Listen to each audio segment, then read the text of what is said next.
The Essays of Francis Bacon of Regiment of Health. There is a wisdom in this beyond the rules of physic. A man's own observation, what he finds good of and what he finds hurt of, is the best physic to preserve health. But it is a safer conclusion to say, this agreeth not well with me, therefore I will not continue it. Than this, I find no offence in this, therefore I may use it. For strength of nature in youth passeth over many excesses, which are owing a man till his age. Discern of the coming on of years, and think not to do the same things still, for age will not be defied. Beware of sudden change in any great point of diet, and if necessity enforce it, fit the rest to it. For it is a secret both in nature and state, that it is safer to change many things than one. Examine by customs of diet, sleep, exercise, apparel, and the like, and try in anything thou shalt judge hurtful, to discontinue it by little and little. But so as if thou dost find any inconvenience by the change, thou come back to it again, for it is hard to distinguish that which is generally held good and wholesome from that which is good particularly and fit thine own body.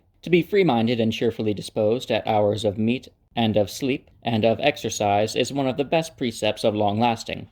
As for the passions and studies of the mind, avoid envy, anxious fears, anger, fretting inwards, subtle and naughty inquisitions, joys and exhilarations in exercise, sadness not communicated. Entertain hopes, mirth rather than joy, variety of delights rather than surfeit of them, wonder and admiration and therefore novelties, studies that fill the mind with splendid and illustrious objects as histories, fables, and contemplations of nature. If you fly physic and health altogether, it will be too strange for your body when you shall need it. If you make it too familiar, it will work no extraordinary effect when sickness cometh.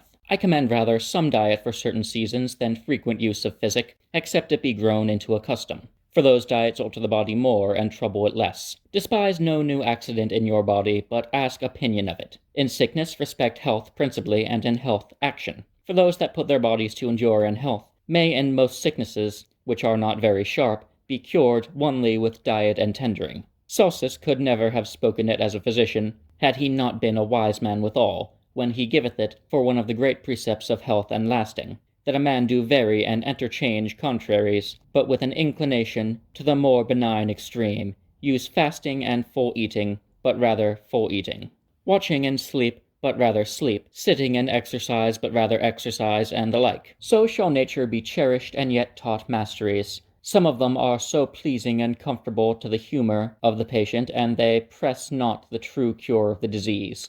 And some other are so regular in proceeding according to art for the disease, as they respect not sufficiently the condition of the patient. They take one of a middle temper, or if it may not be found in one man, combine two of either sort, and forget not to call as well the best acquainted with your body as the best reputed of for this facility.